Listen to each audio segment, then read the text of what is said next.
Welcome along to our big match preview and backed by Ladbrokes for the season. What a difference 3 points make. What a feeling at St Mary's last weekend. Renewed hope to get ourselves out of the dirt, but we've still got it all to do at Everton this weekend. So with me this week to take a look ahead, start our trip to Merseyside and also making his debut on the match preview. You may recognise his voice or his beard, however you consume your podcasts. It's our favourite Dusan Tadic fan, the other half of the Saints FC podcast. Tom, welcome to the show, mate. Oh, thanks for having me on, Freddie. No worries. I mean, as always, we'll take a brief look back at last weekend as well before we get to Everton. But Tom, what a feeling, mate. Last weekend, finally a win. We showed all of the spirit, all of the desire that I think deep down that we knew that they could perform to the levels of. Yeah, I think so. I think you have players that you'd seen glimpses of all season, but you hadn't seen them be consistent. And certain players really stepped up. Lamina was amazing. He bossed the middle of the park. He looked like the player we thought we'd signed at the beginning of the season. I'm going to mispronounce his name, but Tadic, again, doing what we know he can do, punishing, running at players, creating chances, scoring goals. And then McCarthy at the very end, that little bit of luck that we've not had all season. We got it at the end, and maybe, just maybe, it's a turning point. Yeah, absolutely. Hopefully everybody that left St Mary's on Saturday has that feeling too. I mean, the last few weeks we've been really unlucky not to get points from Arsenal, from Chelsea. You feel like this was coming. It's been progressive. I mean, talk to me how you felt after that final whistle. It was a mixture of relief and I think excitement, because I think for the first time in, the last two seasons, we've had some great moments as Saints fans. Obviously, Wembley was incredible. San Siro was amazing. Beating Inter at our place. But apart from a few games, you never really felt like real passion, like you had with Koeman, like you had certainly under Pochettino and Atkins. It felt like the old times. It felt like the good times, as silly as it sounds, when we're third from bottom and we've got 3 games to play and it's not in our hands. It felt like the good times are back, and it did feel like maybe a bit of luck had come back to the team. And I think that and the feeling of the crowd, it seemed to be, and the feeling of the players. There's a great video.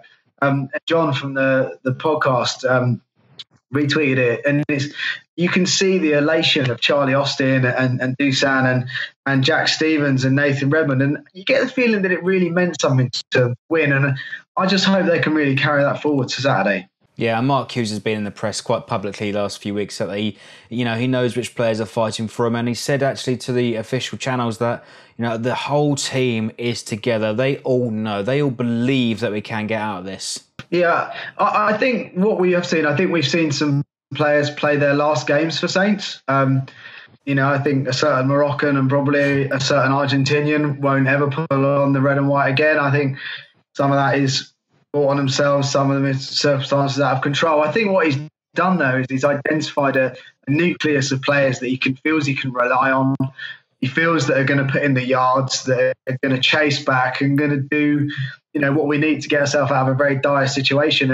And, some of those decisions will be not very popular, but he's with those players day in, day out. He knows he's going to commit. He knows he's going to, do what Højbjerg did in the 93rd minute, lung-busting runs, and really make the difference at times when it matters. And too often this season, Saints players haven't stepped up when it matters. There have been lapses in concentration. There have been times they've been outfought, outwitted. And I think what he's done is he's identified a group of 15 players that he knows he can rely on. And I think those are the 15 players that are going to take us through the last 3 games of the season. Yeah, I absolutely wholeheartedly agree with that as well. And, we've had some rotten luck this season, but, 2 excellent goals from Dusan Tadic last weekend. To be fair, a lot of critics, quite a few of us on the shows have been given quite a bit of, criticism this season, but to show that composure, to show, he performed so well under that immense bit of pressure. I mean, you really have to give credit where it's due that last weekend. Yeah, and I think Saints fans have a love-hate relationship with him. It's clear, since he arrived at the club, he's easily our most talented, creative player. Who's got probably the only Saints player apart from Buffon who's got the eye to do something that totally takes everyone by surprise. I think why Saints fans get mad with him is because I think it's two things. A, because he's clearly so talented. He's probably one of those players that if he turned it on 50% more, he'd be looking at a move to one of the bigger clubs, maybe in Italy or Spain. I think that's what drives Saints fans mad, is that it's the inconsistent application of talent. And also, I think the nature of a player that he is, where he's constantly trying things. He is always trying to beat people. He's always trying to find a killer pass. He does love a shot. That means, by its very nature, he's going to get more stuff wrong. But if he can do what he did on Saturday, he's going to be the first name on that team sheet. Yeah, and a few of the recent lineups have been, somewhat defensive. I mean, the Chelsea game, for example, we played 3 central holding midfielders. The lack of creativity on the pitch. Dusan Tadic came on as a substitute at Wembley, really wanted to make things happen. It looks like he's really upped his game and really wants to show and prove all the critics wrong. And the statements that he said to the press a few weeks ago that he's having a sleepless night, he would have slept like a baby on Saturday. Yeah, and he deserved it. And I think it's quite interesting to hear what Mark Hughes said, where he said that when you're an opposition manager, he's one of those players that you're a bit scared of and that you watch out for because they can do something. We've got nothing to lose. Build that team around him. I think we've all seen that 2 up front isn't really working for Saints. The West Ham game, which I was, one of the ones I was at, is one of the worst performances I've ever seen. And that was, there's many reasons why that was bad, but certainly 2 up front didn't help. We seem to have a system. It's 5, 5 and then 3 and a 2, or, moving up to sometimes 3 up front with Shane Long, Nathan Redmond alongside, Charlie Austin.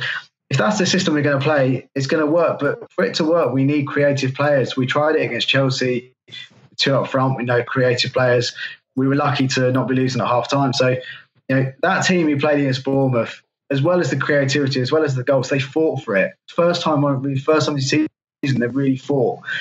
So, more of that on Saturday, and fingers crossed we can get some sort of result. Absolutely, and we need it. We haven't won at Goodison in nearly 20 years, but if you guys want to check out the extensive Bournemouth review, you can go ahead and listen to it or watch it by clicking in the card above my head to listen to the latest episode of Saints FC podcast. But this weekend, Saturday night, Everton away, Goodison Park. As I say, we haven't got a win there in nearly 20 years, but we got up there with renewed hope. Everton have nothing to play for at the moment. No, and they're one of those funny teams. I mean, they're 8th in the league. Looking at the stats, you don't know how. I read this week they're 19th in the league in terms of shots on target. They're 19th in the league in terms of players taking on and beating their man. They're very low in terms of crosses. In many ways, it's a credit really to Sam Allardyce how he kind of grinds out these results. But obviously, Everton fans feel they deserve a better quality of football than they're getting, and maybe with the players they've got in terms of Sigurdsson, right, he's injured, Rooney, Tosan, the Turkish guy up front. Maybe they feel they deserve a higher, better quality of football. But there's no doubt about it. Half those Everton players are going to be thinking about the World Cup. The other half are going to be thinking about getting on the beach with their beautiful wives and girlfriends. We've got to take advantage of that. We've got to turn that crowd against us. We've almost got to do the opposite of what we did at West Ham, where we knew what we had to do and we didn't do it. But hopefully the Bournemouth game gives us that lift and gives us that confidence to take the game to Everton, because we can beat them. And if we beat them, then all of a sudden that Swansea game is a huge game. And even more than the Swansea game, what it does to a team like Huddersfield, who have got 3 very difficult games. So, I think even if we don't win on Saturday, I don't think it's a disaster as long as other teams get the results we need. But obviously, we have to go for that win. Yeah, first and foremost, we have to make sure we do it. We win our own games. But it's interesting you say that Everton perhaps deserve a bit more attraction on their pitch, and it's the whole phrase that a lot of people have been saying to us this season: "Be careful what you wish for." Yeah, I think you can try and play nice football. You could argue Saints of the football. I don't, under Mark Hughes, is it better than it was under Pellegrino? No, but is it more effective? You can't doubt that. Even though we are losing games, we're scoring goals, and West Ham game aside, we're taking the game to people. And I think, maybe players like Mark Hughes, managers like Mark Hughes, and maybe Sam Allardyce don't get the credit they deserve. People are very quick to rush to a sort of fancy European manager. But maybe, when it really comes down to it, you need a manager who knows this league. And I think too often this season under Pellegrino, we saw him outsmarted by and sort of outfought by the wily managers, the Sean Dyches, the people who have been around a little while. And maybe you need someone like Mark Hughes, who's 400 odd Premier League games, who knows how to win games and how to grind things out. And fingers crossed that experience takes us through the next 3 games. Yeah, and we can talk about why reasons went wrong this season till the cows come home. But as you say, Mark Hughes, 100% more intensity from the lads on the pitch this season. And the Everton fan that I spoke to said, if Saints grab an early goal, it's ours to lose. But how many times have we said that this season? The nightmare is the crazy goals we've conceded. I mean, I don't know how many times big centre forwards have been able to peel off and either get unmarked or end up with a 5'5" Suarez marking them when they're like 6'2". That and the fact that our centre backs just don't seem to be very good at judging the flight of the ball. On your last preview, you were talking about the Morata goal at Wembley, and I don't think Morata pushed Hoyt. I think he put a hand on him, but I don't know what Hoyt was doing. What I would say, though, is against Bournemouth, they put in a real aerial bombardment, and Yoshida and Hoyt and, Bednarek, who, to be fair, has gone on leaps and bounds, they looked up for it. So maybe, just maybe, with the better coaching and the more confidence, we can withstand that aerial bombardment, because that's definitely one area that's let us down. Yeah, absolutely. And what do you think the personnel will be on the pitch on Saturday? I mean, last week perhaps a few negative comments saying that it has been a bit too defensive, but it does seem to be clicking at the moment. He's keeping the same core. Bednarek, as you say, hasn't put a foot wrong, and I think he's been brilliant since he's been in the starting 11 since Stephen's suspension. Yeah, and I think a lot of us were very scared after the Wolves game of Bednarek coming in. I mean, I think you thought, oh my God, this could be the biggest mismatch really probably since we had Højbjerg playing centre-back, who we love, but wasn't probably Premier League quality. But to be fair, he's showing everyone wrong. In terms of personnel, I think the team kind of picks itself at the moment, with Stephen Davis out injured. Obviously, I think he likes a higher intensity of play maybe than Ward-Prowse can give him. I think the only area up front is, do we go with Charlie Austin or do we go with Shane Long?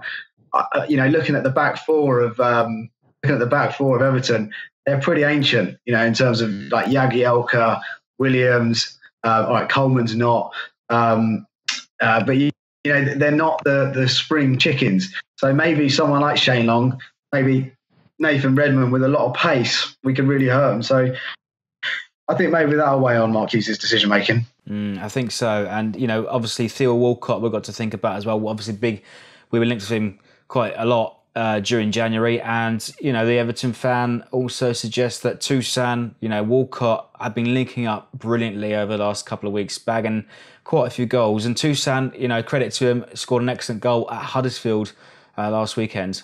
Yeah, I think they've definitely got goals in them, and Saints have got a defence that will concede goals, and Walcott has a history of no loyalty by scoring against us. So who knows? But what we do know is if we keep it tight and we get an early goal, we can turn that crowd against them. We know they don't love Allardyce.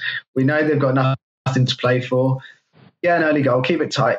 If players play the game, we know they can. If Lemina does what he needs to do, if Romeu is disciplined and follows his man, if Shane Long is the brilliant Shane Long we know and love, and he's niggling and he's trying to get behind, then we know we can win this game. And let's face it, this game has to mean more to us, has to mean more to our players than it has to mean to the Everton players. And if it doesn't, we don't deserve to stay up. Absolutely. And, if we get a big response from our fans, it's a duty of us to get behind our team once again. We're going up in big numbers to Goodison on Saturday. £10 a ticket from Virgin Media. Coach travel also subsidised. We're going in big numbers. And if Saturday's response is anything to go by, we'll be making a lot of noise for sure. Yeah, and I think, maybe, and this was something they were talking about, the club was talking about earlier, the impact the fans can have. And I've been lucky. I remember going to Selhurst Park when I was a kid, and we took over Selhurst Park, and it must have been 10, 11,000 Saints fans, and it felt like the entire stadium was all Saints. And that impact, that 12 man can make such a difference. So it's really important we don't turn on them. It's really important that if Nathan Redmond tries to beat his man, he doesn't do it. We clap him. We need to give him the confidence to do it again. We've got to stay with them. and we've got to have faith, because I think Bournemouth game has shown the impact the crowd can have, and the away fans are some of the best in the country. So fingers crossed, I'm sure they're going to get behind the boys on Saturday. Yeah, near on 3,000. We've actually taken the full allocation. Most of the time we send a few back. Again, of course it is, do or die for Saints. A point isn't terminal. We've also got to think about results elsewhere. Hopefully Bournemouth can do us a favour by beating Swansea. That'll put us, I think that would take us out of the drop zone. But also if Swansea win, Saints win, brings Huddersfield down into 18th. What's your score prediction, mate? What are you going for? I'm going to go 2-1 Saints. I think we will do it. I think it'll be scrappy. I think it'll be horrible towards the end, but I've got a feeling we're going to do it. Love it. And we need to dig in and show the spirit and the fight and the desire that we've seen for the 90 minutes last weekend. 100%. I think the Premier League now is at such a standard where there are no bad teams, and Everton definitely are one of the better teams. So we need to be giving 100% from the kickoff, and that's the only way we're going to have a chance. It's the only way. So, but I've got no doubt that Mark Hughes is going to spend all week beasting that into those players, so that when they come out on Saturday, they've got all guns blazing. Excellent. And remember to go ahead and leave your thoughts, predictions, hopes, dreams, anything else. Share any pubs that you're going to in Merseyside as well. Big support Saturday night. It's going to be a big night in Merseyside if we win, if you're staying over. Tom, big thanks for coming over, mate. Thanks for having me. Really appreciate it. Excellent stuff. And of course, remember to go ahead and check out the Saints FC podcast. Hopefully we've got more singing to talk about on Monday night for the next episode of Saints FC podcast. But go ahead, leave your predictions, your thoughts and everything else in the comments below.